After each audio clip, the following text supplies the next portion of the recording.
If you like my content, please make sure to check out the links down below to help support the channel grow.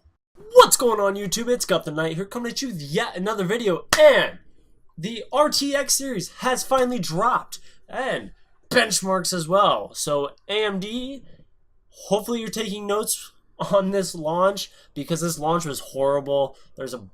Oh my god, it was just terrible in the video. What the fuck? That's all I gotta say. But this website, as you see here on the screen, is TechSpot.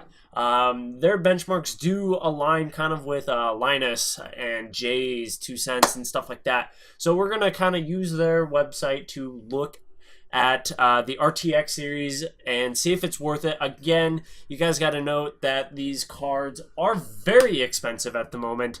So what the hell? Get out of here, Apple stuff. All right, let's get into it. So the first game that they have on here was Monster Hunter World at 1440p highest quality. You know, the 2080. Look at that. Like, that is balling out.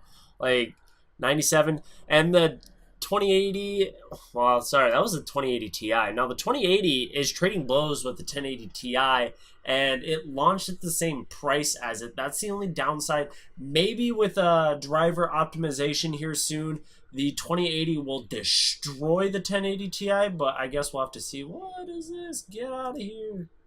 I don't want you. All right, so now let's get into 4K benchmarks. We're getting pretty close to that average frame rate of 60 FPS. We're sitting there at 50. You know, so if we had SLI, easily highest quality settings, you know, 60 FPS, no problem. But we've still yet to see any SLI scaling, but we'll see that here. Now we're getting into dirt. This time the 2080 did pretty well compared to the 2080 Ti. The 1080 Ti, and now the 2080 Ti just marked everybody. You see here, Vega actually performed pretty well against the 2080, and Vega 64 is pretty old, but then again, so is the 1080 Ti. So let's get into the 4K. Boom, bitches! It actually outperformed it. The 2080 and 1080 Ti, the 2080 actually outperformed it. If you see here, the minimum frame rates, that's pretty big, different jump. The 2080 Ti, just ultra qualities, easy game to run, but it's dirt. It's an awesome game to play, guys. You should look at playing it. And if you look here, this game just runs really good, all the way down to the 1070 at the highest quality.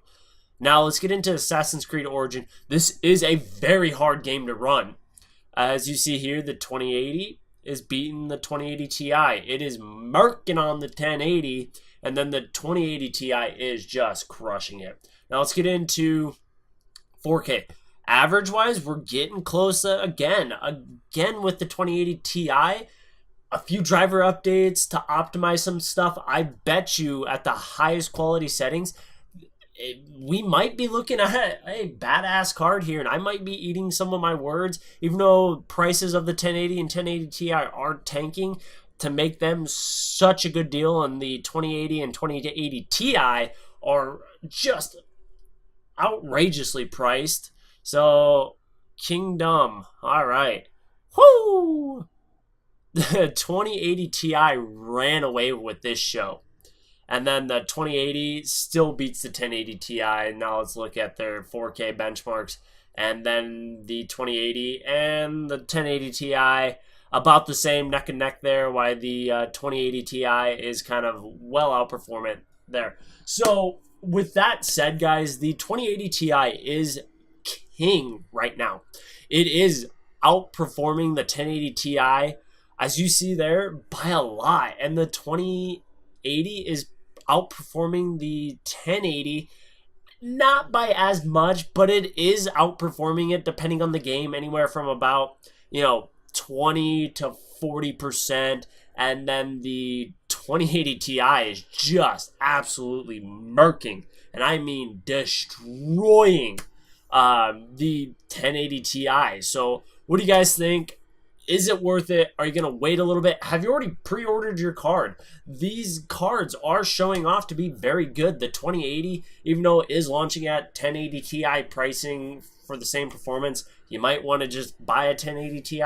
But we also haven't seen any true RTX real-time ray tracing benchmarks from anybody like Linus. He even went on and said stuff about that, how he's actually really disappointed in Nvidia about that, which I understand. I completely understand that. I'm disappointed as well. I really want to see what this new technology is all about. You can see it. Don't get me wrong. It's really good looking, but is it really that noticeable when you're in game? That's what I want to know. So leave your comments down below. When real-time ray tracing comes out, is it going to be noticeable in the middle of a game? I want to know what you guys think down in the comments below. So make sure you like this video if you liked it, dislike it if you dislike it, subscribe if you're new, guys. So this is Got the Night, signing out.